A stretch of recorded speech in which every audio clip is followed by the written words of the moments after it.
Hello अस्सलाम वालेकुम रहमतुल्लाहि व बरकातुहू। आई होप आप सब अच्छे से होंगे, ठीक होंगे, मज़े में होंगे।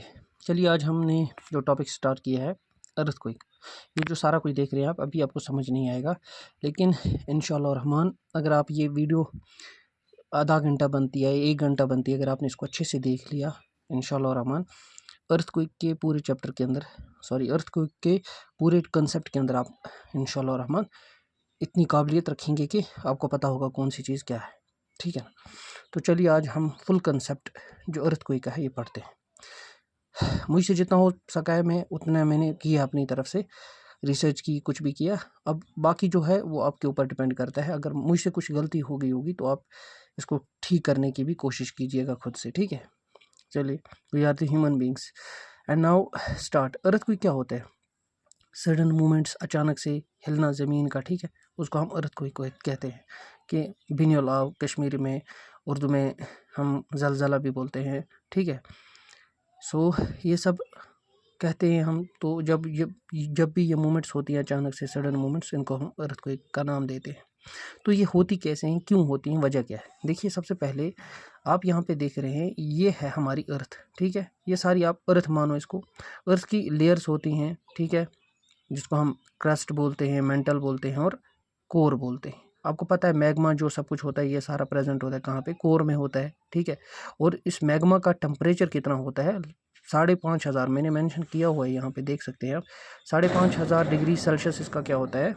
टेम्परेचर होता है। मतलब इतना गर्म होता है, जिसकी वजह से अर्थ की जो ये मेंटल की जो प्लेट्स होती हैं, ठीक है ना, मेंटल तो एक क्लोज प्लेट होती है मैग्मा के साइड से, और इसके ऊपर जो प्लेट्स होती है, जो मतलब ऊपर वाली मेंटल प्लेट्स होती है, वहीं पर ज़्यादा क्या होते हैं? अर्थक्वेक आते हैं। ठीक है, जब प्लेट्स आपस में टकराते हैं। अब बोलोगे यार प्लेट्स क्या होती है क्या?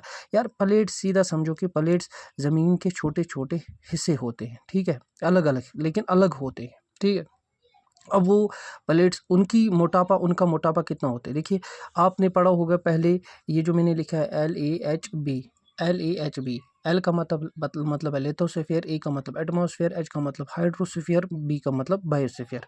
अब ये लिथोस्फीयर क्या होती है? लिथोस्फीयर का मतलब होता है कि जो ये अर्थ है, इस अर्थ की जो ये क्रस्ट होती है, सारी क्रस्ट, इसमें रॉक शॉक सब कुछ आता है, ये सारी अर्थ की क्रस्ट को क्या बोला जाता है? क्या बोला जाता है? लिथोस्फीयर बोला जाता है।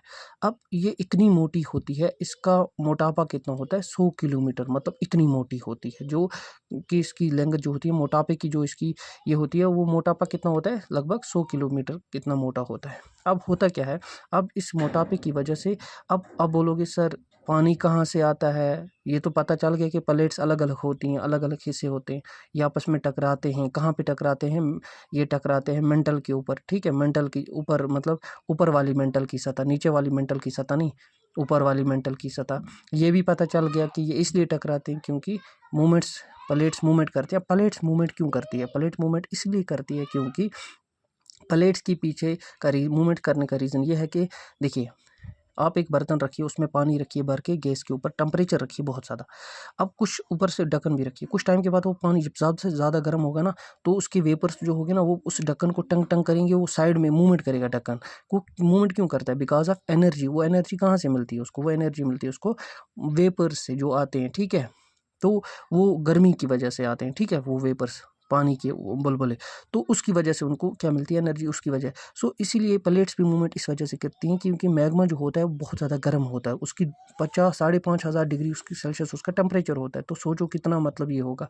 तो उस वजह से प्लेट्स मूवमेंट करती रहती हैं। अब जब मूवमेंट्स करती रहती हैं, कभी कोई प्लेट टकराती है, तो जिसकी वजह से क्या होता है? अर्थक्वेक होता है। ठीक है, अब ये है लिथोस्फीयर है, ठीक है ना, लिथोस्फीयर जिसको रॉक की बनी होती है ये मेट, इसका मोटापा कितना होता है? इसका मोटापा होता है लगभग 100 किलोमीटर तक। ठीक है, 100 किलोमीटर तक का इसका क्या होता है? मोटापा होता है। सॉरी, आपको शायद ब्लर भी आ रहा होगा। तो ये देखिए, जो इसका मोटापा होता है वो 100 किलोमीटर होता है। अब वो बोलोगे सर पानी कहाँ पे होता है? तो पानी में कंफ्यूज मत हो कि अर्थ के ऊपर पानी है, 71% पानी है, तो वो कहाँ पे होता है? पानी भी ज़मीन के ऊपर ही होता है। ठीक है, प्लेट्स के ऊपर ही होता है। देखिए, जब अर्थ का मतलब मोटापा 100 किलोमीटर है, तो सोचो 11 किलोमीटर कौन सी बड़ी बात है। 11 किलोमीटर होता है जिसमें समंदर आते हैं, पैसिफिक ओशन आते हैं। सबसे बड़ा मैरीना ट्रेंच जो पैसिफिक ओशन में है, ठीक है, यहाँ पे मैंने लिखा नहीं है मैरीना ट्रेंच, लेकिन वो भी याद रखिएगा। 11 किलोमीटर का वो है, जो कि अब क्या होता है, वाटर क्या करता है, वाटर मतलब अर्थ की कुल टोटल 11 किलोमीटर को खा जाता है। बाकी बचा क्या, बाकी बचा 79, ठीक है। तो 79% उसका मोटापा रहता है।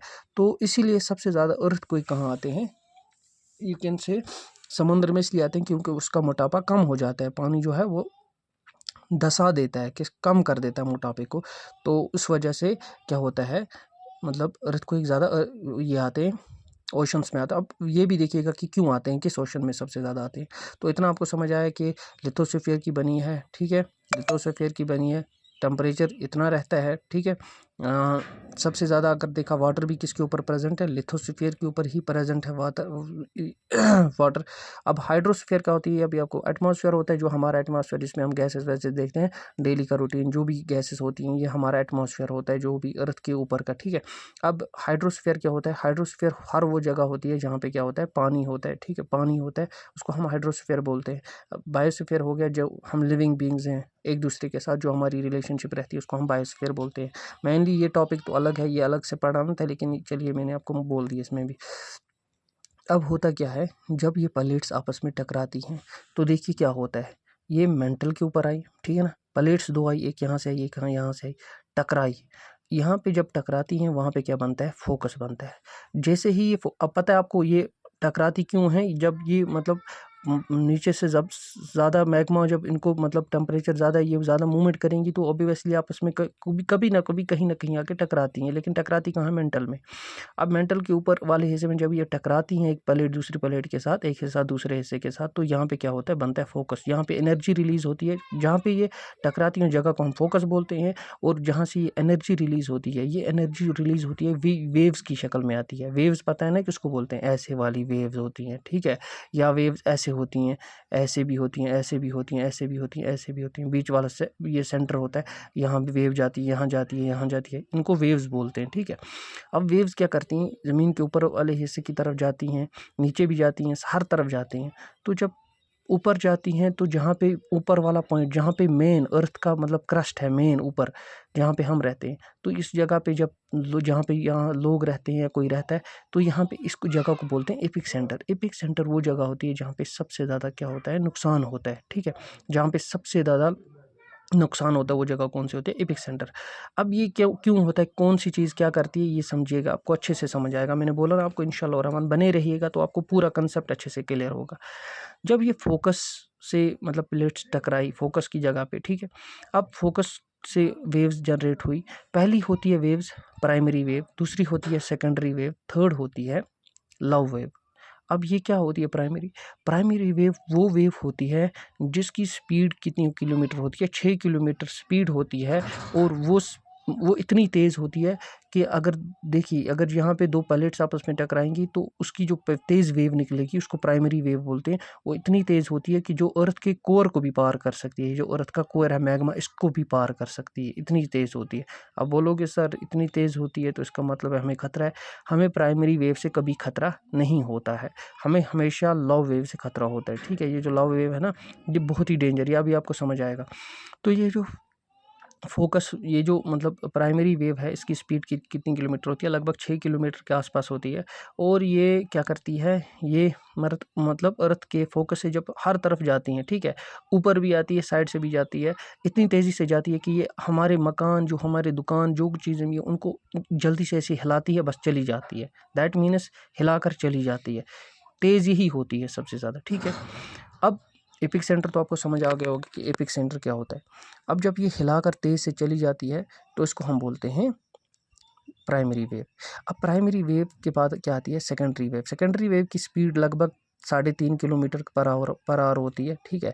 ये क्या करती है, ये अर्थ के कोर से पार नहीं हो सकती। इसकी वेव्स जो होती हैं वो अर्थ के कोर से पार नहीं। मैं ये क्यों बोल रहा हूँ अर्थ के कोर से, क्योंकि कम्पिटिटिव एग्जाम्स में क्वेश्चन पूछा जाता है कि अर्थ के कोर से कौन सी वेव पार नहीं होती, that is secondary wave and love wave, ये जो है दो वेव्स हैं ये इसके पार नहीं होती, मैग्मा से नहीं गुजरती वेव्स, क्योंकि उनकी जो स्पीड है वो कम होती है और ऊपर से जो मतलब इतनी तेज़ भी ये नहीं होती, जिसकी वजह से ये मैग्मा तक नहीं पहुंच पाती, ना ही उसको क्रॉस करती है। तो ये क्या करती है, ये यहीं से कहाँ जाती हैं, अर्थ के क्रस्ट की तरफ जाती हैं। जहाँ से जब ये अर्थ के क्रस्ट की तरफ ये वेव जाएंगी तो जो सेकेंडरी वेव है ये क्या करती है, अर्थ के जब क्रस्ट की तरफ जाएगी ऑब्वियसली वहाँ से क्या बनेगा, एपिक सेंटर बनेगा और वहाँ पे भी नुकसान होगा। ठीक है, इसकी स्पीड कितनी होती है, 3.5 किलोमीटर पर आवर। और लास्ट वाली आती है लव वेव, ये बहुत ही ज़्यादा डेंजर वेव होती है। अब ये वेव्स के मैंने निशान आपको बनाए हैं, ये भी आपको समझ आएगा। लव वेव क्या करती है, लव वेव की स्पीड भी इतनी ज़्यादा होती है, सॉरी लव वेव की स्पीड बहुत ज़्यादा कम होती है, लगभग 1.5 किलोमीटर पर आवर। ठीक है, 1.5 kilometre per hour, 1.5 kilometre per hour speed होती है किसकी, लव वेव की। अब ये क्या करती है, ये सबसे ज़्यादा नुकसान करती है। मतलब क्या है, मतलब अगर सेकेंडरी वेव थी, प्राइमरी वेव तेज़ चलेगी, हिला कर चलेगी, सेकेंडरी वेव आती है वो हिलाती है तो फिर रुक जाती है। ठीक है, अब ये जो लव वेव है ये क्या करती है, ये ऐसे करती है कि ये एक बार आती है झटका देती है, दूसरी बार आती है झटका देती है, तीसरी बार आती है झटका देती है, झटके पे झटका, झटके पे झटका, दैट इज़ लव वेव। जिसकी वजह से क्या होता है, सबसे ज़्यादा नुकसान होता है। देखिए स्पीड कम है इसी की और झटके भी सबसे ज़्यादा। अब आप इसको आप ऐसे समझिए, आप किसी बच्चे को, किसी बंदे को आप ऐसे ऐसे करेंगे, ठीक है, ऐसे ऐसे करेंगे, ऐसे ऐसे, उसको नहीं लगेगी, मत लगेगी, नहीं लगेगी। अगर आप कितना भी तेज़ ऐसे करेंगे नहीं लगेगी उसको। अब आप उसको ऐसे करेंगे, उसको लगनी शुरू होगी। ठीक है, उसको लगनी, उसको थोड़ा बहुत गुस्साएगा, बोलेगा मत कर यार, ठीक है मत कर यार, ऐसे ऐसे जब करेंगे उसको। ठीक है, अब जब उसको ज़ोर से आप ऐसे करेंगे, एक बार, दो बार, तीन, उसको क्या होगा, उसको गुस्सा भी चढ़ेगा, वो बोलेगा तू पागल है, तू मुझे मार रहा है। ठीक, उसको लगेगा मुझे मार रहा है, गुस्सा तो आएगा। तो यही होती है वो लव वेव। लव वेव वो वेव होती है जिसकी वजह से सबसे ज़्यादा नुकसान होता है, क्योंकि ये झटके पे झटका देती है। ठीक है ना, और इसकी स्पीड बहुत ज़्यादा कम होती है। और लव वेव और सेकेंडरी वेव जो होती हैं वो अर्थ के कोर को पार नहीं करती, बल्कि क्रस्ट की तरफ ज़्यादा आती हैं। ठीक है, अब जब ये वेव्स आती हैं अर्थ के ऊपर, ये फैलती जाती हैं साइड से। ठीक है, और जो जहाँ पे ये आती हैं उसको क्या बोलते हैं, एपिक सेंटर बोलते हैं। एपिक सेंटर वो जगह होती है जहाँ पे क्या होता है, नुकसान सबसे ज़्यादा होता है। उसके बाद आती है, देखिए ये प्राइमरी वेव की स्पीड तो मैंने आपको बोल दी। ये जो प्राइमरी वेव है ये दिखने में ऐसे होती है, देखिए इसकी जो मतलब फ्रीक्वेंसी होती है बहुत ज़्यादा करीब करीब। फ्रीक्वेंसी क्या होता है, फ्रीक्वेंसी होता है कि गना, कौन सी चीज़ कितनी ज़्यादा करीब है, ठीक, उसको बोलते हैं हम फ्रीक्वेंसी। इसके बहुत सारे मीनिंग्स होते हैं। तो यहाँ पे वेव्स के हम चक्कर में ये बोलते हैं कि ये जो फ्रीक्वेंसी होती है मतलब घनत्व कितना होता है, हर वेव को जब मतलब कितनी नज़दीक होती है एक वेव दूसरी, मतलब एक लाइन दूसरी लाइन के साथ, और कितनी मतलब गहरी होती है, और कितनी ज़्यादा मोटी और कितनी ज़्यादा घनी होती है एक दूसरे के साथ, उसी को हम फ्रीक्वेंसी बोलते हैं। तो यहाँ पे सबसे ज़्यादा फ्रीक्वेंसी होती है प्राइमरी वेव में, क्योंकि प्राइमरी वेव में क्या होता है, प्राइमरी वेव में प्राइमरी वेव में क्या होता है, प्राइमरी वेव में सबसे ज़्यादा क्या होता है, प्राइमरी वेव में सबसे ज़्यादा फ्रीक्वेंसी होती है। अब फ्रीक्वेंसी का मतलब समझ आया आपको, कि फ्रीक्वेंसी का मतलब है ये जो हम देखते हैं कि गना, देखिए ये जगह इस जगह से कितनी नज़दीक है। ठीक है, तो इसीलिए इसको बोलते हैं। ये तो मैंने थोड़ा गलत बना लिया, इसको थोड़ा और मुझे छोटा करना था। तो ये मतलब इसको बोलते हैं फ्रीक्वेंसी कितनी है, कितना ज़्यादा करीब, कितना ज़्यादा गना। ठीक है, गना आपको समझ आया होगा, वो गना खाने वाला गना नहीं, मतलब कितना ज़्यादा करीब, ज़्यादा नज़दीक नज़दीक, उसी को बोलते हैं फ्रीक्वेंसी। ठीक है, इसकी फ्रीक्वेंसी ज़्यादा होती है, दैट मीन्स ये इतनी तेज़ होती है, एक तो तेज़ होती है और दूसरा ये इसकी फ्रीक्वेंसी क्या होती है, ज़्यादा होती है। यहाँ पे मैंने मेंशन किया है, देखिए ऊपर लिया है मैंने, फ्रीक्वेंसी क्या होती है, ज़्यादा होती है, वेव लेंथ कम होती है। अब वेव लेंथ क्या होती है, देखिए ये वेव है ऐसे ऐसे, इस वेव की एक इस जगह से इस जगह जो लेंथ होगी क्या होती है, कम होती है। ठीक है, कम होती है, बहुत कम होती है। कंपैरिजन में आता है कि अगर आपको सेकेंडरी वेव से प्राइमरी वेव को कंपेयर कर रहा हूँ, तब आपको पूछा जाएगा कि बोलिए कि प्राइमरी वेव की जो लेंथ है वो सेकेंडरी वेव से ज़्यादा होती है, कम, तो कम होती है। क्यों कम होती है, क्योंकि ये बहुत ज़्यादा तेज़ होती है और बहुत ज़्यादा घनी होती है, इसीलिए इसकी वेव लेंथ क्या होती है, कम होती है। अब इसमें आता है एम्पलीट्यूड। एम्पलीट्यूड क्या होता है, सीधी सिंपली भाषा में आप याद रखिएगा, एम्पलीट्यूड बोलते हैं हाइट को। हाइट मतलब ये जो वेव है ना, आप इस वेव की जो हाइट देख रहे हैं, इसकी हाइट भी क्या होती है, कम होती है। दैट मीन्स प्राइमरी वेव जो होती है उसकी एम्पलीट्यूड भी कम होता है और वेव लेंथ भी कम होती है। जो वेव लेंथ है ना ये कम होती है, और हाइट देखिए यहाँ पे वेव की वो भी कम होती है। और लेकिन फ्रीक्वेंसी क्या होती है, बहुत ज़्यादा होती है, घनत्व बहुत ज़्यादा होती है, एक दूसरे के करीब करीब बहुत ज़्यादा होती हैं। ठीक है, वेव, इसी को बोलते हैं frequency, amplitude and frequency, amplitude and wave, ठीक है, वेव लेंथ।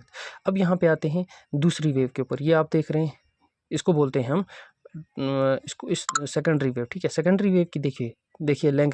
अब सोचिए, जब ये प्राइमरी वेव की लेंथ जो थी, मतलब सॉरी हाइट जो थी वो बहुत ज़्यादा कम थी और वेव लेंथ भी कम थी, लेकिन फ्रीक्वेंसी ज़्यादा थी। लेकिन यहाँ देखिए फ्रीक्वेंसी थोड़ी कम हो गई है, यहाँ पे ज़्यादा थी, ये एक करीब दूसरे के करीब है ना, नज़दीक नज़दीक। यहाँ पे देखिए थोड़ा दूर दूर हो रहे हैं। दैट मीन्स फ्रीक्वेंसी क्या होती है इसमें, सेकेंडरी वेव में कम होती है। और क्या होता है सेकेंडरी वेव में, एक फ्रीक्वेंसी कम होती है, दिख रहा है ना, फ्रीक्वेंसी कम होती है और वेव लेंथ ज़्यादा होती है और एम्पलीट्यूड भी ज़्यादा होता है। इसका मतलब इसकी जो हाइट देखिए, एम्पलीट्यूड जो होता है, हाइट होती है वो ज़्यादा होती है as compare to primary wave. और इसकी जो लेंथ होती है, वेव लेंथ, वो भी क्या होती है, वेव लेंथ भी क्या होती है, ज़्यादा होती है, ठीक है। सेकेंडरी वेव की वेव लेंथ भी क्या होती है, ज़्यादा होती है, एम्पलीट्यूड भी ज़्यादा, वेव लेंथ भी ज़्यादा, लेकिन फ्रीक्वेंसी क्या होती है, कम होती है। इतना समझ आ गया। उसके बाद आते हैं हम ट्रांसवर्सिव वेव पे। अब सॉरी, नॉट ट्रांसवर्सिव वेव, ये लव वेव। लव वेव बहुत ही ज़्यादा खतरनाक होती है, 1.5 किलोमीटर की ये होती है स्पीड, डेंजर होती है। अब देखिए इसकी फ्रीक्वेंसी देखिए, फ्रीक्वेंसी ये कितने नज़दीक है, ये बहुत दूर दूर है। इसका मतलब इसकी फ्रीक्वेंसी बहुत ज़्यादा कम है, ठीक है। इसका मतलब है लव वेव की फ्रीक्वेंसी बहुत ज़्यादा कम है, ठीक है। एल वेव की फ्रीक्वेंसी बहुत ज़्यादा क्या कम है लव वेव में, आपको ताकि आपको अच्छे से समझ आए। तो ये फ्रीक्वेंसी इसकी क्या होती है, बहुत ज़्यादा कम। हाइट क्या होती है, ऑब्वियसली हाइट बहुत ज़्यादा होगी, ठीक है ना, हाइट इसकी बहुत ज़्यादा होती है। वेव देखिए, वेव लेंथ क्या है, वेव लेंथ इसकी ज़्यादा है सेकेंडरी से भी और प्राइमरी से भी। वेव लेंथ क्या है, ज़्यादा है। हाइट भी क्या है, प्राइमरी और सेकेंडरी से लव वेव की जो लेंथ है, सॉरी वेव लेंथ जो है वो ज़्यादा है इन दोनों से, और हाइट भी, एम्पलीट्यूड भी क्या है, ज़्यादा है, लेकिन फ्रीक्वेंसी इन दोनों से क्या है, कम है। इसका मतलब इसकी सबसे ज़्यादा कम फ्रीक्वेंसी, इसकी उससे थोड़ी ज़्यादा, इसकी उससे ज़्यादा, ठीक है। प्राइमरी वेव की सबसे ज़्यादा ये होती है फ्रीक्वेंसी, लेकिन जो एल वेव होती है इसकी फ्रीक्वेंसी क्या होती है बिल्कुल कम होती है, बहुत ही कम होती है, ठीक है। तो ये होती है मतलब एल वेव, ठीक है। इसकी फ्रीक्वेंसी देखिए, फ्रीक्वेंसी कम, वेव लेंथ ज़्यादा होती है और एम्पलीट्यूड भी ज़्यादा। एम्पलीट्यूड का मतलब है ये हाइट देखिए, ये ज़्यादा हो गए इससे, ये कम, इसकी हाइट कम थी, इसकी हाइट क्या होगी, ज़्यादा होगी। इसकी लेंथ एक दूसरे में कम, वेव लेंथ कम थी, इसकी वेव लेंथ क्या होगी, ज़्यादा होगी, ठीक है। और इसका एम्पलीट्यूड इस तरह और इसकी फ्रीक्वेंसी देखिए, फ्रीक्वेंसी कितना नज़दीक है, ये वाला कितना दूर है, ठीक है। यहाँ पे देखिए कितने नज़दीक थे, यहाँ पे देखिए कितने दूर है। तो ये यहाँ पे जो नज़दीक है, यहाँ पे ये दूर है, तो ये होती है फ्रीक्वेंसी। फ्रीक्वेंसी का मतलब है ये कितने का ज़्यादा घना है, लेकिन ये घना तो नहीं है, थोड़ा थोड़ा, इतना नहीं है, थोड़ा है। इसका मतलब इसकी फ्रीक्वेंसी क्या है, कम है इन दोनों वेव से। आते हैं हम, अब देखिए जो प्राइमरी वेव है, इसकी जो मतलब हम इस वेव को बोलते हैं, इसको बोलते हैं हम लॉन्गिट्यूडनल वेव भी बोलते हैं, ठीक है। कंफ्यूज नहीं होना, लॉन्गिट्यूडनल वेव इसको कहा जाता है। उसके बाद अगर बोला जाए कि जो सेकेंडरी वेव होती है, इसको हम ट्रांसवर्सिव वेव भी बोलते हैं, ठीक है, ट्रांसवर्सिव वेव भी बोलते हैं। और एल वेव को भी हम ट्रांसवर्सिव वेव के नाम से मतलब जानते हैं कि ये दोनों वेव्स को, सेकेंडरी और एल वेव को क्या बोलते हैं हम, ट्रांसवर्सिव वेव। और ट्रांसवर्सिव वेव्स का मतलब क्या होता है, देखिए जो हमारा सूरज है ना, सूरज से भी जो किरणें हम तक पहुंचती हैं ना, वो भी ट्रांसवर्स होती हैं, वो डायरेक्ट स्ट्रेट नहीं होती हैं, बल्कि वो ट्रांसफर होती हैं, ट्रांसवर्सिव होती हैं, ठीक है, ऐसे ऐसे होती हैं, ऐसे ऐसे, ठीक है, ये ट्रांसवर्सिव वेव्स होती हैं। तो मतलब लॉन्ग एल वेव हो गई, सेकेंडरी वेव हो गई, ये दोनों क्या होती हैं, ट्रांसवर्सिव वेव्स होती हैं। और जो प्राइमरी वेव होती है वो क्या होती है, लॉन्गिट्यूडनल वेव्स होती है। इतना आपको समझ आ गया होगा अल्लाह के फजल से, आई होप सो। तो उसके बाद हम आते हैं, इतना तो आपको समझ आ गया। अब हम आते हैं, देखिए अर्थ का मैंने बताया आपको कितना मोटापा कितना होता है, ज़्यादा से अर्थ की प्लेट्स का पूरे को लेकर, that is 100 kilometre, that is lithosphere का, ठीक है। उसी के ऊपर पानी आता है, ठीक है।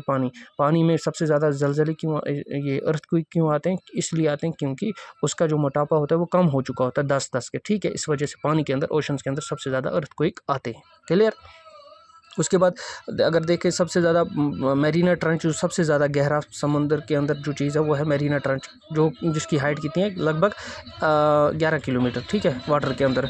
तो ये होप सो आपको, एक सेकेंड वेट, इंशाल्लाह आपको यहाँ तक तो समझ आ गया होगा। देखिए अब यहाँ से क्या होता है, ये जो प्लेट्स होती हैं, मैंने यहाँ तक बोल दिया। अब देखिए यहाँ पे ये हैं प्लेट्स, ठीक है। प्लेट्स जब एक दूसरे के साथ टकराती हैं, बहुत ज़्यादा खतरनाक होता है, बहुत ही ज़्यादा खतरनाक, बहुत ज़्यादा नुकसान होता है। लेकिन प्लेट जब एक दूसरे से दूर जाती हैं, जब ज़मीन के टुकड़े अलग अलग जो होते हैं प्लेट्स के नाम से, ठीक है, वो जब एक दूसरे से दूर जाते हैं तो उनको हम, वो वहाँ से क्या बनते हैं, वॉल्केनोज बनते हैं, ठीक है। ये अब आगे पढ़ना है। देखिए red elastic rebound, rate elastic rebound, एक रेड नाम का बंदा था, उसने एक कंसेप्ट दिया रे इलास्टिक रीबाउंड। इलास्टिक का मतलब आपको पता ही होगा कि जो चीज़ हम मतलब इलास्टिक होगा जिसको हम मोड़ भी सकते हैं, ठीक है। इसके कहने का मतलब था प्लेट्स इतनी मजबूत होती हैं, इतनी मजबूत होती हैं, उनके अंदर कितनी भी एनर्जी डालो वो टूट नहीं सकती। लेकिन हाँ, किसी हद तक जब उनके अंदर इतनी एनर्जी मतलब उनको दूर करने के लिए इतनी एनर्जी लगाई जाती है जिसकी वजह से वो क्या होती हैं, टूट जाती हैं, ठीक है, क्योंकि वो इलास्टिक होती हैं। अगर हम रबड़ को खींचेंगे खींचेंगे खींचेंगे वो रबड़ तो नहीं टूटेगा, ठीक है, नहीं कटेगा। लेकिन अगर हम एक तरफ से गाड़ी से बांधें, दूसरी तरफ से दूसरी गाड़ी से बांधें, तो अनफॉर्चुनेटली रबर क्या होगा, कट जाएगा, टक हो जाएगा। उसको दूर तक जाएंगी जब गाड़ियाँ, वो इलास्टिक रहेगा लेकिन कहाँ तक रहेगा, फिर उसको कट नहीं, मतलब ज़्यादा फोर्स की वजह से उसको क्या होगा, वो कट जाएगा। दैट इज़ वाई इलास्टिक की जो प्लेट्स होती हैं वो बहुत ज़्यादा क्या होती है, मजबूत होती हैं। जितना भी उनके ऊपर प्रेशराइज किया जाए वो कटती नहीं है, लेकिन एक हद तक जब उनके ऊपर प्रेशर ज़्यादा पड़ता है तो वो क्या होती है, कट जाती हैं, ठीक है। जब फोर्स ज़्यादा होती है उनको तो वो क्या होती है, अलग अलग हो जाती हैं, ठीक है। मैंने यहाँ पे वर्ड्स का इस्तेमाल किया, प्रेशर, या उनसे कंफ्यूज नहीं होना, ठीक है। उसके बाद ये कंसेप्ट दिया था और इसने कहा कि अगर दो प्लेट्स को एक दूसरे के साथ टकराया जाए तो वो तब तक मतलब अर्थक्वेक नहीं क्रिएट करती जब तक कि वो उनके ऊपर कोई फोर्स एक दूसरे के साथ मतलब जोर से इतनी तेज़ी से आकर एक दूसरे के साथ टकराएं, ताकि मतलब उनकी हद की मतलब उनके अंदर इतनी बर्दाश्त ना हो कि मतलब वो क्या करेंगी, फिर उसकी वजह से वो क्या बन जाएंगे, फोल्डेड माउंटेन्स बन जाएंगे, ठीक है। एक दूसरे के साथ जब टकराती है ना वेव, तो एक वेव यहाँ से आएगी, दूसरी वेव वहाँ से, सॉरी एक प्लेट यहाँ से आएगी, दूसरी प्लेट वहाँ से आएगी, तो टकराएंगे तो ये बन जाएंगे फोल्डेड माउंटेन्स, क्योंकि ये इलास्टिक होते हैं, ठीक है। इलास्टिक आपको समझ आ गया होगा, तो ये कंसेप्ट दिया था इस बंदे ने। अब ये फोल्डेड माउंटेन्स क्या होता है, फोल्डेड माउंटेन्स आपको पता है कि जो हमारे माउंटेन्स हिमालयाज होते हैं इनको हम फोल्डेड माउंटेन्स कहते हैं, ठीक है। उसके बाद हम आती है, दूसरी बात आती है एंथ्रोपोजेनिक मैन मेड माइनिंग। तो अर्थक्वेक की जो मतलब एक तो हो गया ये फोर्स इलास्टिक होता है, फोर्स लगती है या एनर्जी ज़्यादा होती है, जब सबसे ज़्यादा एनर्जी ये होती है, बनती है या रिलीज़ होती है, जिसकी वजह से दबाव पड़ता है तो प्लेट्स अलग अलग हो जाती हैं, ठीक है, या फिर एक दूसरे के साथ टकराती हैं सबसे ज़्यादा एनर्जी के साथ, जिसकी वजह से अर्थक्वेक आते हैं। लेकिन यहाँ पे क्या किया, फोल्डेड माउंटेन्स, ठीक है, फिर फोल्डेड माउंटेन्स भी आहिस्ता आहिस्ता बनते हैं इसकी वजह से, इलास्टिक की वजह से। उसके बाद आते हैं एंथ्रोपोजेनिक। एंथ्रोपोजेनिक हो गया कि जब इंसान मैन मेड कोई काम करते हैं, खदान वदान का, या वहाँ पे कोई मतलब माइनिंग करते हैं, जिसकी वजह से ऐसी मूवमेंट्स होती हैं, ठीक है ना। उसके बाद आता है सिस्मिक बेल्ट्स। अब इसमें कहा गया है कि टोटल जो बेल्ट होती हैं सिस्मिक बेल्ट, जोन से कंफ्यूज मत होइएगा। सिस्मिक बेल्ट 5 होती हैं, कितनी होती हैं, 5 होती हैं, और सिस्मिक जोन भी 5 हैं, ये याद रखिएगा। अब साइंटिस्ट ने टोटल सिस्मिक जोन को शायद सिस्मिक बेल्ट को 3 में रखा है, शायद बोलते हैं कि 3 बेल्ट हैं, लेकिन पहले कहा जाता था कि 5 बेल्ट होती थी, ठीक है।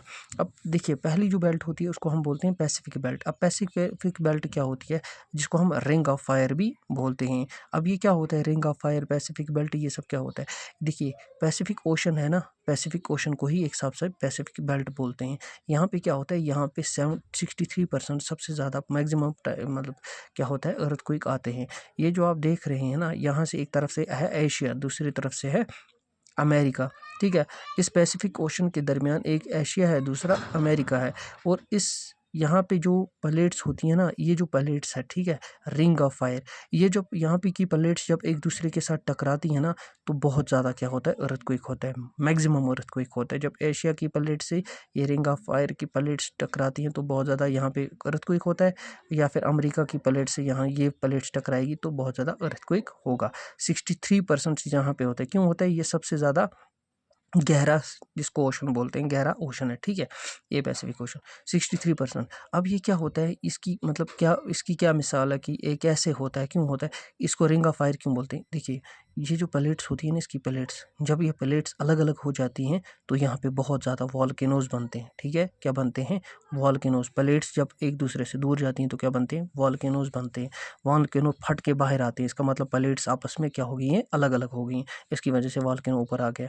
लेकिन अगर प्लेट्स एक दूसरे के साथ टकराती हैं तो क्या बनते हैं, फोल्डेड माउंटेन्स बन जाते हैं। क्या बनते हैं, फोल्डेड माउंटेन। तो यहाँ पे क्या होता है, यहाँ पे जब ये टकराती हैं तो ऑब्वियसली अर्थक्वेक भी आएगा और फोल्डेड माउंटेन्स भी बनेंगे यहाँ से भी और यहाँ से भी। लेकिन यहाँ पे क्या होता है, अगर ये प्लेट्स अलग हो जाएंगे तो वहाँ पे क्या निकलते हैं, वॉल्केनोज बनते हैं, ठीक है। इसीलिए इस प्लेट्स को क्या बोला जाता है, रिंग ऑफ फायर भी बोला जाता है, रिंग ऑफ फायर भी। और इसके दो चीज़ें, अर्थक्वेक भी आते हैं इस प्लेट्स की वजह से और वॉल्केनो भी बनते हैं। बोला जाता है कि क्वेश्चन एग्जामिनर पूछता है कि कौन सी ऐसी प्लेट है जिसकी वजह, ऐसी बेल्ट है जिसकी वजह से दोनों चीज़ें होती हैं, अर्थक्वेक भी और वॉल्केनो भी। दैट इज़ पैसिफिक बेल्ट में जो रिंग ऑफ फायर है, ठीक है, उसकी वजह से दोनों चीज़ें होती हैं, वॉल्केनो भी बनते हैं और अर्थक्वेक भी आते हैं। वॉल्केनो क्यों बनते हैं, प्लेट्स जब अलग अलग होंगी तो वॉल्केनो बनते हैं बहुत ज़्यादा, और जब नज़दीक आएंगी एक दूसरे के साथ टकराएंगी तो क्या होते हैं, अर्थक्वेक होते हैं। उसके बाद आते हैं हम थर्ड पॉइंट पे, that is mid continental belt. अब ये मिड कॉन्टिनेंटल बेल्ट क्या है, इस मिड कॉन्टिनेंटल बेल्ट में ऐसा समझिए हमारा अफ्रीका आता है, यूरोप को देखिए अफ्रीका आता है और हमारा इंडिया आता है। अफ्रीका क्या करता है, अफ्रीका मतलब यहाँ से समझिए आप, यहाँ से है अफ्रीका, ठीक है, ये अफ्रीका है, यहाँ पे ऊपर है यूरोप, ठीक है, यूरोप। यहाँ पे बीच बीच में थोड़ी जगह पे कट लगे हैं, मतलब कट हैं, पानी जाता है समुद्र के बीच बीच में से। अब ये जो अफ्रीका की जो प्लेट है ना, ये प्लेट ये कहाँ मतलब किस तरफ से कहाँ प्रेस कर रही है, ये कर रही है यूरोप की तरफ प्रेस। इसका मतलब है आने वाले वक्त में लगभग 20 साल के बाद, ठीक है, 20 साल के बाद जो यूरोप होगा, ये यूरोप की जो जगह होगी वो क्या बन जाएंगी, प्लेटो बन जाएंगी। मतलब यूरोप क्या हो जाएगा, एक हिसाब से माउंटेन्स में तब्दील हो जाएगा, प्लेटो में तब्दील हो जाएगा आने वाले 20,000 साल के बाद, ठीक है। क्यों, क्योंकि जो अफ्रीकन प्लेट है ये किसकी तरफ जा रही है, ये जा रही है यूरोप प्लेट की तरफ, यूरोप प्लेट की तरफ जा रही है। इसका मतलब आने वाले वक्त में यूरोप प्लेट और 20,000 के साल के अंदर या बाद दोनों प्लेट्स आपस में टकराएंगी, जिसकी वजह से क्या होंगे, प्लेटोस बनेंगे, सेंट्रल हाईलैंड्स बनेंगे, ठीक है, हाईलैंड्स बनेंगे। और ये जो इंडिया है, इंडिया की जो प्लेट है, इंडिया या इंडियन ओशन की जो एक प्लेट है, ये किसकी तरफ जा रही है, इधर जा रही है यूरेशिया की तरफ। यूरेशिया जहाँ पे हम देखते हैं एशिया है, एशिया का हम देखते हैं नेपाल है, हमारा भूटान है, या ऊपर के साइड से चाइना है, हमारा कश्मीर तो ऑलरेडी है, ऊपर से मतलब रशिया है, तो ये तजाकिस्तान का, ये जो ऊपर वाली सारी प्लेट्स यहाँ साइड तक, ठीक है, पूरी, ठीक है, इसको इस प्लेट्स को ओरेशिया, ठीक है, ओरेशिया कहते हैं इस ऊपर वाली साइड।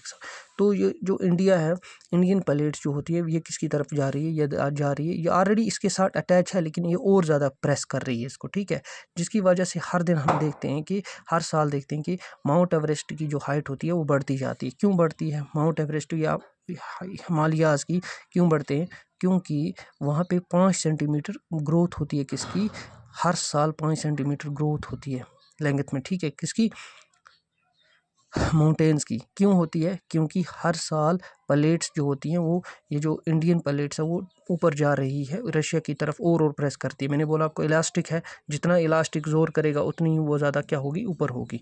तो यहाँ पे क्या होता है, यहाँ पे ये जो माउंट एवरेस्ट है, पिछले साल इसकी मतलब 3-4 साल पहले इसकी हाइट क्या थी, 3-4-5 साल पहले इसकी हाइट थी 8,848। आज देखिए आज कितनी हो गई है, 8,850 के करीब हो चुकी है इसकी हाइट। तो हमेशा हर साल के बाद 5 सेंटीमीटर क्या होता है, ग्रोथ होती है किसकी, प्लेट्स की।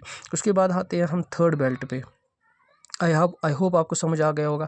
और यहाँ पे ये भी कहा जाता है कि कुछ 5,000 या 5,000 या पता नहीं कितने 5,000, लगभग 5,000 बोला जाता है कि 10,000 ऐसा ही कुछ, कि इंडियन प्लेट जो रशिया के साथ टकरा रही है। तो ऑब्वियसली हमारे लिए भी एक हिसाब से ये क्या होती है, एक हिसाब से खतरे की घंटी है कि आने वाले वक्त में सबसे ज़्यादा जब प्लेट्स ऊपर जाएंगी, टकराएंगी, तो अर्थक्वेक जब ज़्यादा होंगे तो नुकसान तो होगा ही होगा। तो ये बात कही जाती है, वो आप आगे देखेंगे, आपको आगे जोन्स के अंदर समझ जाऊंगा मैं कि कौन सा जोन्स क्या कहता है। उसके बाद आती है third belt, that is Atlantic belt. Atlantic belt क्या होती है, अटलांटिक बेल्ट सिंपल में समझिए आपकी राइजेस। अब राइजेस क्या होते हैं, देखिए अटलांटिक ओशन है ना, अटलांटिक ओशन, ठीक है, अटलांटिक ओशन के अंदर ही एक बेल्ट है जिसको हम अटलांटिक बेल्ट बोलते हैं। क्यों बोलते हैं, इसके अंदर भी क्या होती हैं, वॉल प्लेट्स जब टकराती हैं तो क्या होते हैं, अर्थक्वेक होते हैं, लेकिन सबसे ज़्यादा यहाँ पे क्या होता है, राइजेस होते हैं। राइजेस मतलब यहाँ की प्लेट्स सबसे ज़्यादा टकराती नहीं है, बल्कि क्या होती है, दूर दूर होती है।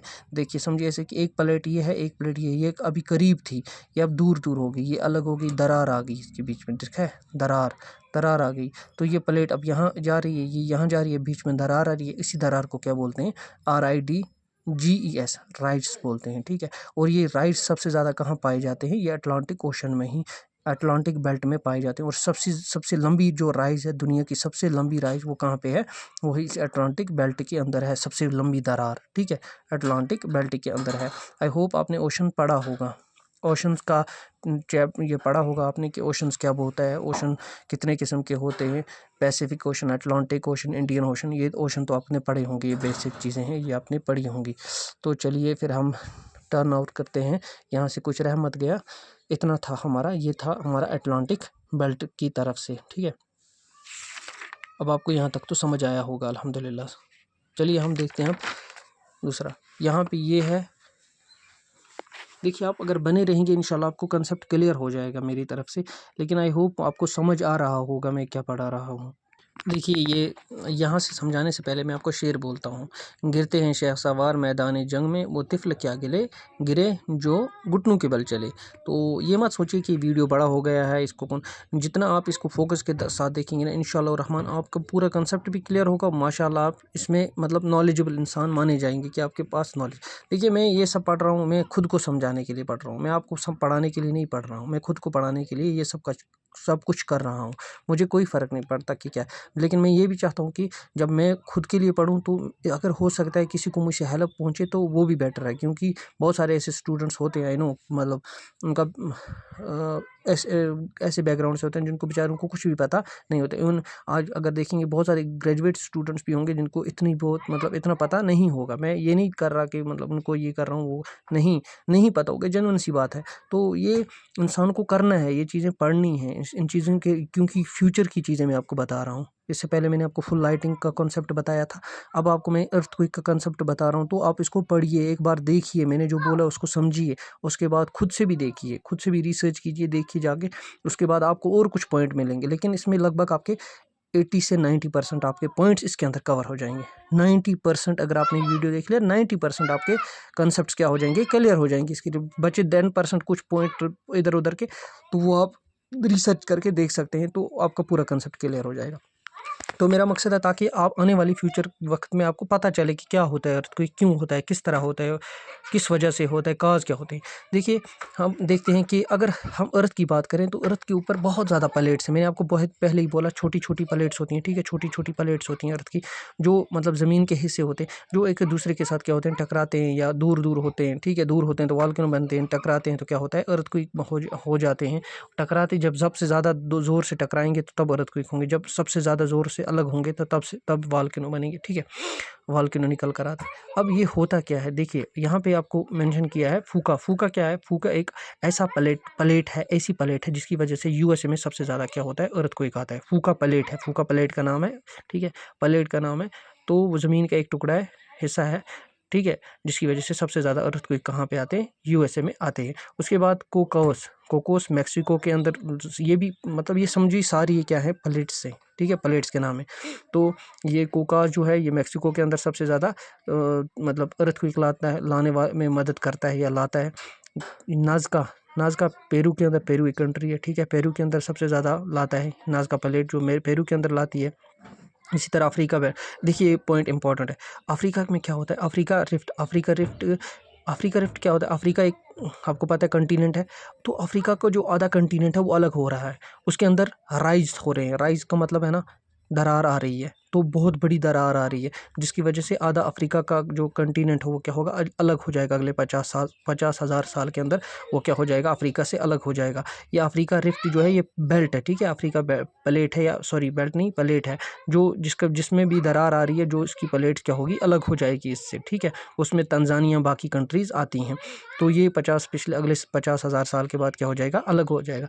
उसके बाद आता है बर्मा आपको पता है, बर्मा जो है, बर्मा ये हमारा नेबरिंग कंट्री जो बर्मा होती है, इसकी भी मतलब ये बर्मा प्लेट है, ठीक है, इसमें भी एक बर्मा प्लेट है जो क्या करती है, जो टकराती है किसके, जो 2004 में लगभग टकराई थी अंडमान निकोबार के साथ, जिसकी वजह से 2004 में बहुत ज़्यादा बड़ी सुनामी आई थी इंडिया के अंदर, ये भी आपको पता होगा, बर्मा की वजह से, ठीक है, बर्मा प्लेट है। उसके बाद आता है सुंडा, ये भी प्लेट है, ठीक है, से सेकिमा सेकिमा जगह है, उसके अंदर ये सुंडा प्लेट है, ठीक है। सुंडा प्लेट आपको समझ आ रही है कि ये प्लेट्स हैं छोटी, जिनकी वजह से ये वो क्या कहते हैं, छोटा पटाखा बड़ा धमाका। ये बहुत छोटी छोटी प्लेट्स हैं, ये 7 प्लेट हैं ऐसी छोटी छोटी, जिनकी वजह से बहुत ज़्यादा क्या आती हैं, जब ये आपस में टकराती हैं, जिनकी वजह से सबसे ज़्यादा नुकसान होता है। अर्थक्वेक खाते हैं, बाकी चीज़ें होती हैं, ठीक है। या अगर दूर होते हैं तो वाल्केनो बनते हैं। तो ये चीज़ें, तो ये फिलीपींस प्लेट तो फिलीपींस के ही अंदर है, ठीक है। तो ये सारी होती हैं प्लेट्स। अब उसके बाद आते हैं, देखिए एक ऐसी जगह है जिसको हम बोलते हैं अंटार्कटिका। एक ऐसी जगह अंटार्कटिका, ठीक है, एक ऐसी जगह अंटार्कटिका जहाँ पे कभी भी अर्थक्वेक नहीं आते। क्यों? क्योंकि अर्थक्वेक यहाँ पे इसलिए नहीं आती क्योंकि यहाँ प्लेट कोई जाती ही नहीं अर्थक्वेक की, मतलब कोई भी प्लेट यहाँ पे जाकर इस प्लेट के साथ टकराती नहीं, अंटार्कटिकन प्लेट्स के साथ नहीं टकराती, इसीलिए यहाँ पे कोई अर्थक्वेक नहीं आता। और आपको पता है ये मतलब बहुत ही कोल्ड डेजर्ट है, ठीक है, अंटार्कटिका, जो कि साउथ में आता है, ठीक है। तो ये बहुत ज़्यादा है, यहाँ पे कोई भी अगर क्वेश्चन में आ जाए कि कौन सा ऐसा कंटिनेंट है या कौन सा ऐसा ऐसी जगह है जहाँ पे अर्थक्वेक नहीं आते कभी भी, दैट इज़ अंटार्कटिका, ठीक है। अंटार्कटिका में कभी अर्थक्वेक नहीं आते, और ना ही वहाँ पे कोई लोग रहते हैं, वहाँ पे कोई लोग भी रहते नहीं हैं, और ना ही अर्थक्वेक आते हैं। उसके बाद आते हैं जून्स की बात। देखिए जून्स देखें तो हमारे 5 जून्स आते हैं, सिस्मिक जून्स कितने आते हैं, 5 आते हैं। 5 आते थे लेकिन अब एक कैंसिल कर दिया है। अगर ये पूछा जाएगा पहले कितने सिस्मिक जून थे, 5 थे, अब कितने हैं, 4 हैं, पहला कैंसिल कर दिया। अब सिस्मिक जून क्या होता है? सिस्मिक जून का मतलब ये होता है जिसमें जो पहले नंबर पे आएगा उसको इतना खतरा नहीं होगा अर्थक्वेक से, जो दूसरा होगा उसको थोड़ा ज़्यादा खतरा होगा, जो तीसरा होगा उसको उससे ज़्यादा खतरा होगा, जो चौथा होगा उससे उससे ज़्यादा खतरा होगा, जो पाँचवा होगा उससे उससे ज़्यादा खतरा होगा।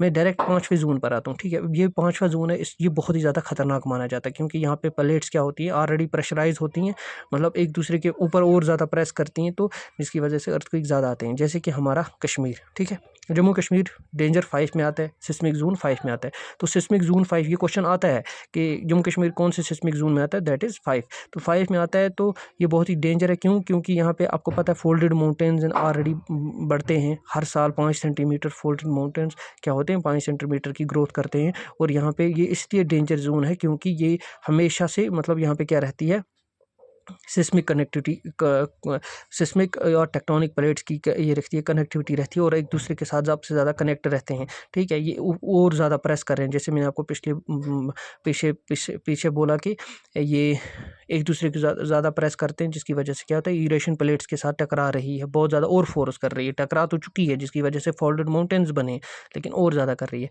हिमाचल प्रदेश हो गया हमारा, उत्तराखंड हो गया हमारा, ठीक है, या फिर नेपाल जिसमें हम माउंट एवरेस्ट को देखते हैं। उसके बाद ये यूपी है हमारा, यूपी का कुछ आधा हिस्सा जो नेपाल के साथ लगता है, ठीक है। ये जो सारा हिस्सा है ना, ये जो सारा हिस्सा, ये सिस्मिक जोन 5 में आता है। इसका मतलब है सिस्मिक जोन में सबसे ज़्यादा तो कश्मीर आता है, ठीक है। सिस्मिक जोन में 5 में सबसे ज़्यादा क्या आता है, कश्मीर आता है, हिमाचल प्रदेश आता है, उत्तराखंड आता है, और हमारा उत्तर प्रदेश का कुछ हिस्सा आता है।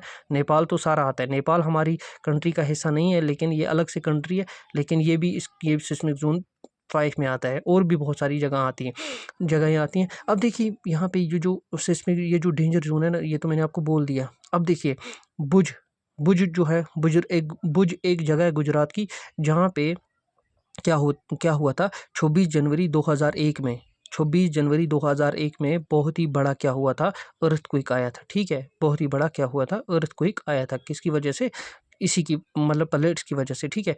भुज गुजरात में 2001 में 26 जनवरी को क्या हुआ था, वहाँ पे मतलब अर्थक्वेक आया था, हिला दिया था। 26 जनवरी थी, 2001 का टाइम था। सोचिए आप, 26 जनवरी के दिन क्या हो जाना, मतलब अर्थक्वेक आना। तो ये हुआ था। तो ये भी किस जोन में आता है, ये भी सिस्मिक जोन 5 में आता है, ठीक है। इतना तो आपको समझ आ गया होगा। अब रही सिस्मिक जोन 4 की बात, तो सिस्मिक 4 जोन में दिल्ली आता है, दिल्ली के साथ हमारा कश्मीर तो आएगा 4 में, जो 5 में आया तो ऑब्वियसली 4 में भी आएगा, 3 में भी आएगा, 4 में भी आएगा, ठीक है। 4 में दिल्ली आता है। बाकी दिल्ली से जितना भी ऊपर की मतलब हमारे स्टेट्स हैं या ऊपर के साइड्स, जो भी ऊपर वाले नॉर्थ वाले साइड हैं, तो वो सिस्मिक जोन 4 में आते हैं। और 3 में कौन से आते हैं, 3 में आते हैं महाराष्ट्र आ गया, गोवा आ गया, ठीक है, नीचे वाले स्टेट, साउथ वाले स्टेट, जिनको हम सिस्मिक जोन 3 में ये कवर करते हैं। और 2 में देखिए, 2 में हम किसको कवर करते हैं, 2 में हमारा आता है राजस्थान आता है, मध्य प्रदेश का कुछ हिस्सा आता है, बाकी कुछ हिस्से आते हैं, दैट इज़ हमारे सिस्मिक जोन 2 में आते हैं। अब जो सिस्मिक जोन 1 था उसको हमने कैंसिल कर दिया है। अब टोटल कितने सिस्मिक जोन है currently, that is 4 seismic zones हैं, 2 3 4 5। और ये भी याद रखिएगा कि ये जो नॉर्थ ईस्ट का हमारा हिस्सा आता है, नॉर्थ ईस्ट मतलब इंडिया का ईस्ट वाले स्टेट, जैसे मणिपुर हो गया, मिजोरम हो गया, नागालैंड हो गया, ठीक है, और अरुणाचल प्रदेश हो गया। तो ये जो मतलब ये जो नॉर्थ ईस्ट वाले स्टेट है ना, ये भी सिस्मिक जोन किस में आते हैं, 5 में आते हैं, और खतरे वाली घंटी में आते हैं। मतलब खतरे वाली घंटी का मतलब ये इसका मतलब ये नहीं खतरा है, इसका मतलब ये है कि वहाँ पे अर्थक्वेक आते रहेंगे आते रहेंगे आते रहेंगे। और क्योंकि ये ऑटोमेटिकली अर्थक्वेक से ही बने हैं, ये जो हाईलैंड जो हमारे माउंटेन्स है, फोल्डेड माउंटेन्स, ये इसी की वजह से ही बने हैं, अर्थक्वेक की वजह से ही बने हैं जहाँ हम रहते हैं, ठीक है, कश्मीर के अंदर या जम्मू के अंदर, जम्मू कश्मीर के अंदर, या हिमाचल प्रदेश या उत्तराखंड, ठीक है। तो ये सारा किसकी वजह से हुआ है, अर्थक्वेक की वजह से ही बने। तो ये ऑलरेडी प्रेशराइज हो रहे हैं और ज़्यादा मतलब बढ़ रहे हैं, ठीक है। तो इसलिए इसको इन सबको किस में रखा है, सिस्मिक जोन 5 में। उसके बाद आते हैं हम नीचे मशीन्स के। अब मशीन्स कौन सी है, देखिए मशीन्स जो सिस्मिक मतलब क्या करती हैं, मशीन जो क्या करते हैं मतलब सिस्मिक जोन को मतलब ये करती हैं, मेजर करती हैं। अब देखिए जो मशीन अर्थक्वेक को नापती है उसको क्या बोलते हैं, सिस्मोमीटर बोलते हैं। जो मशीन अर्थक्वेक को नापती है, मेजर करती है, उसको हम बोलते हैं सिस्मोमीटर। अर्थक्वेक की स्टडी को हम बोलते हैं सिस्मोलॉजी अर्थक्वेक की स्टडी को। जैसे अर्थक्वेक मैंने आपको पढ़ाया, इसकी हम और अर्थक्वेक आया उसकी हम स्टडी करेंगे, कहाँ से आया, क्यों आया, कैसे आया। तो ये स्टडी को क्या बोलते हैं, सिस्मोलॉजी। ग्राफी, अब ग्राफी क्या होता है, सिस्मोग्राफी क्या होता है, सिस्मोग्राफी होता है जो ग्राफ्स होते हैं, ठीक है, जो मशीन होती है, मशीन्स के द्वारा, ठीक है, मीटर्स होते हैं, मशीन्स होती हैं, उनके द्वारा जो ग्राफ्स बनाए जाते हैं। अब जो ग्राफ्स बनते हैं ना, उन ग्राफ्स को उन ग्राफ्स की स्टडी को मतलब उन ग्राफ्स को स्टडी करना, उसको क्या बोलते हैं, सिस्मोग्राफी बोलते हैं, ठीक है। वो ग्राफ्स कौन बनाती है, मशीन बनाती है। उस ग्राफ को फिर स्टडी करते हैं कि बोलते हैं कहाँ कितना ज़्यादा अर्थक्वेक की चांसेस बनती हैं या कुछ। तो उसको उस स्टडी को समझिए, अर्थक्वेक के जो मतलब ग्राफ्स हैं उनको स्टडी करना, उसको क्या बोलते हैं, सिस्मोग्राफी। उसके बाद आता है स्केल। देखिए बहुत सारी स्केल्स होती हैं अर्थक्वेक को मेजर करने के लिए, लेकिन हम मेन बहुत सारी स्केल्स थी पहले, लेकिन अब उनका नाम मैंने यहाँ पे मेंशन नहीं किया है, इतना ज़रूरी भी नहीं है, क्योंकि उनका फ़र्क नहीं पड़ता, क्योंकि वो कुछ खास स्केल नहीं, पहले एक लाई उसका कुछ खास इम्पैक्ट नहीं पड़ा, फिर उसके बाद दूसरी, उसके बाद तीसरी। अब जो 4th नंबर पर स्केल आई है, दैट इज़ रिचर स्केल। अब रिचर स्केल क्या होती है, ये रिचर स्केल एक ऐसी स्केल है जो अर्थक्वेक को मेजर करती है कि कितने पॉइंट का अर्थक्वेक आता है, कैसे आता है, कहाँ तक आता है, और कितनी क्वांटिटी में कौन सा अर्थक्वेक सबसे ज़्यादा डेंजर होता है। देखिए रिचर स्केल पे ये लिखा है कि अगर 7 से कम होगा तो नॉर्मल होगा, ठीक है, 7 से कम मैग्नीट्यूड का होगा तो नॉर्मल होगा, ठीक है। इतना नुकसान नहीं होगा पूरे को, लेकिन जिस जगह पे एपिसेंटर तो वहाँ पे तो होगा, लेकिन बाकी जगह पे इतना कुछ खास नुकसान नहीं होगा। दैट इज़ अगर 7 से कम होगा। अगर 7 से ज़्यादा होगा तो बहुत ज़्यादा खतरे की कंट्री है, डेंजर है, इसका मतलब है बहुत ज़्यादा नुकसान होगा, ठीक है। जो भी हर शहर जुड़ा है उस शहर में क्या होगा, नुकसान होगा। That is seismic zone, sorry, अगर 7 से ज़्यादा मैग्नीट्यूड का अर्थक्वेक आएगा। देखिए जो वीडियो था वो आधा हो गया था, उसका कुछ पार्ट में मुझे रह गया था, तो मैं वो पार्ट मुझे जल्दी से प्रेस हो गया तो वीडियो बंद हो गई थी, इसी वजह से मैंने वो जल्दी से वीडियो बंद कर, ये हो गई, मैं गलती से बंद हो गई थी। अब देखिए जो मतलब रिचर स्केल होती है, ये रिचर स्केल क्या करती है, ये एक एक झटके को दिखाती है कि एक झटका कितना होगा, कितना होगा। अगर एक झटका आएगा उसके बाद जो दूसरा झटका आएगा उससे 10 गुना क्या होगा, ज़्यादा होगा। कौन दिखाता है, और 10 मतलब 10th रिचर स्केल का जो 10th मतलब होता है ना, 10th पॉइंट, वो रियरेस्ट माना जाता है। क्या माना जाता है, रियरेस्ट माना जाता है। मतलब रिचर स्केल एक ऐसी स्केल है, रिचर स्केल एक ऐसी स्केल है जो क्या दिखाती है, क्लियर और पूरे अच्छे तरीके से दिखाती है कि अर्थक्वेक कितने मैग्नीट्यूड का था, कितना ज़्यादा आया था या कितना कम था, ठीक है। और सबसे ज़्यादा रेयरेस्ट रिचर स्केल के ऊपर जो नंबर है वो क्या है, 10 है, रेयरेस्ट नंबर, कि सबसे ज़्यादा रेयरेस्ट नंबर कौन सा है, 10 सा। और एक मैग्नीट्यूड का अगर आता है, दूसरा मैग्नीट्यूड जो आएगा उससे ज़्यादा क्या होगा, 10 टाइम्स डबल होगा। उसके बाद आते हैं हम नेपाल। आपको पता ही होगा कि वो नेपाल जो है 2015 में, नेपाल में 8.1 का लांबा जो एक जगह है नेपाल के अंदर, वहाँ पे 8.1 का मैग्नीट्यूड का सबसे ज़्यादा अर्थक्वेक वहीं पे आया था, ठीक है, 2015 में। लेकिन इससे पहले की अगर बात करें तो हम फुकुशिमा एक जगह है, ठीक है, फुकुशिमा एक जगह है, कंट्री है, तो वहाँ पे भी क्या हुआ था 2011 में, मार्च के अंदर 2011 में क्या हुआ था, एक बड़ा, सबसे बड़ा अर्थक्वेक आया था। लगभग वो अर्थक्वेक कितना था, 9 पॉइंट, सबसे बड़ा अर्थक्वेक फुकुशिमा के अंदर आया था 2011 में, 9 पॉइंट का मैग्नीट्यूड का अर्थक्वेक था वो। उससे पहले वही अर्थक्वेक जो 2011 में इसी ने इम्पैक्ट किया था जापान को, जिसकी वजह से जापान में भी बहुत, ईस्ट जापान को बहुत ज़्यादा क्या हुआ था, नुकसान हुआ था। यहाँ तक तो आपको समझ आ गया होगा। अब देखिए यहाँ पे ये आइसोसिज्मल क्या होता है और होमोसिज्मल क्या होता है। आइसोसिज्मल का मतलब होता है, देखिए यहाँ पे मैंने एक पॉइंट रखा है, ये एक जगह है जहाँ पे क्या है, जहाँ पे 6 मैग्नीट्यूड का अर्थक्वेक आया है, ये भी एक जगह है यहाँ पे 6 मैग्नीट्यूड का अर्थक्वेक आया है, ये भी एक जगह है जहाँ पे 6 मैग्नीट्यूड का अर्थक्वेक आया। तो इन सारी जहाँ पे एक जैसा अर्थक्वेक होगा, ठीक है, रीडिंग होगी, तो उस जगह को हम बोलते हैं सिज्मो आइसोसिज्मल या आइसोसिज्मोल, ठीक है, आइसोसिज्मोल बोलो या आइसोसिज्मल बोलो, एक ही बात है। तो यहाँ पे जब एक ही जगह का एक ही, हर जगह पे एक ही जैसा मैग्नीट्यूड देखने को मिलेगा, उसको बोलते हैं आइसोसिज्मल। उसके बाद होमोसिज्मल क्या होता है। होमोसिज्मल का मतलब होता है, देखिए यहाँ पे एक जगह है, ठीक है, 10 बजे, रात के 10 बजे यहाँ पे एक अर्थक्वेक आया, टाइमिंग, ठीक है, यहाँ पे एक जगह है, यहाँ पे रात के 10 बजे आया, यहाँ पे एक जगह, यहाँ पे रात के 10 बजे आया। तो हर जगह पे जब कॉमन मैग्नीट्यूड का अर्थक्वेक आएगा, मतलब टाइम के हिसाब से एक जगह एक जैसा अर्थक्वेक होगा, ठीक है, एक जैसा अर्थक्वेक टाइम के हिसाब से एक जैसा होगा, तो उसी को बोलते हैं होमोसिज्मल, ठीक है। होमोसिज्मल होता है टाइम के लिहाज से हर जगह। देखिए अगर यहाँ पे 11 बजे हैं, यहाँ पे भी ये अर्थक्वेक आया, लेकिन यहाँ पे 11 बजे थे, यहाँ पे ये अर्थक्वेक आया, यहाँ पे 10 थे, यहाँ पे भी 10 बजे थे, यहाँ पे भी 10 बजे थे, यहाँ पे हर जगह जहाँ पे टाइम सेम था अर्थक्वेक वहाँ वैसा ही आया, दैट इज होमोसिज्मल। लेकिन अगर यहाँ पे यही अर्थक्वेक 11 बजे पहुँच के आया, इसकी वेव्स यहाँ तक 11 बजे आई, दैट इज फिर ये होमोसिज्मल नहीं होगा, ठीक है। होमोसिज्मल का मतलब है सेम टाइम, एक ही टाइम पे आना चाहिए, ठीक है, तो इसको बोलते हैं होमोसिज्मल। आइसोसिज्मल का आपको पता लग गया, एक ही जैसा मैग्नीट्यूड का अर्थक्वेक हर जगह जब देखने को मिलेगा, दैट इज आइसोसिज्मल। होमोसिज्मल टाइम सेम होना चाहिए, तो वहाँ पे जो मैग्नीट्यूड आय का अर्थ को होगा, वहाँ पे क्या माना जाएगा, उसको होमोसिज्मल।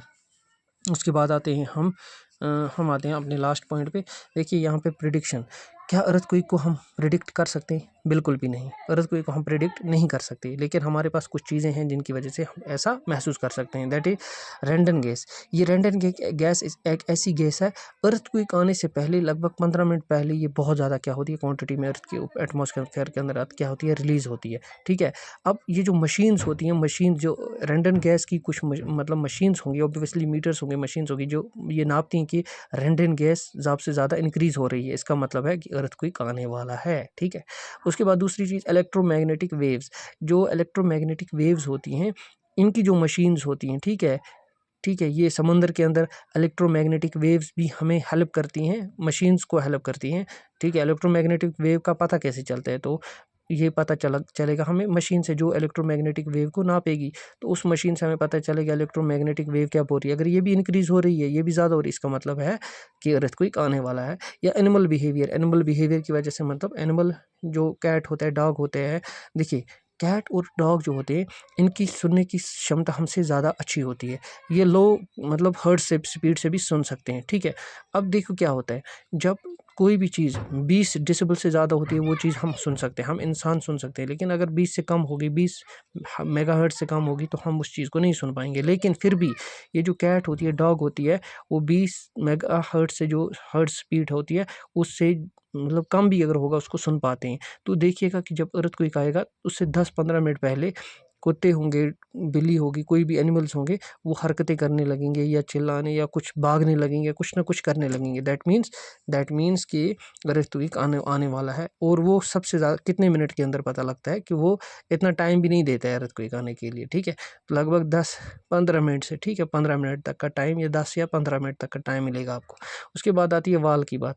अगर आप घर के अंदर हैं, बचने की कोशिश कर रहे हैं, तो बेहतर है कि आप साइड में दीवार के साथ खड़े रहिए, ठीक है, दीवार के कोने के साथ, ठीक है, वॉल के कोने के साथ, ठीक है, कोने में जाकर खड़े रहिए, ठीक है। तो हो सकता है, क्योंकि जब नुकसान होगा, कोई चीज़ एक दूसरे के ऊपर गिरेगी, तो हो सकता है कि जब आप वॉल के साइड कोने में खड़े हों, तो आप बच जाएं। तो बचाने वाला तो फिर अल्लाह ही है, ठीक है। तो और भी बहुत सारी चीज़ें हैं, जैसे कि अगर आप घर के अंदर हैं, तो ऊपर मतलब फ़ैन लगा है तो फ़ैन से हट जाइए, दूर रहिए, ठीक है, साइड रहिए। क्यों हो सकता है कि फ़ैन नीचे गिरे जिसकी वजह से आपकी नुकसान हो, आपको ये नुकसान पहुँचे।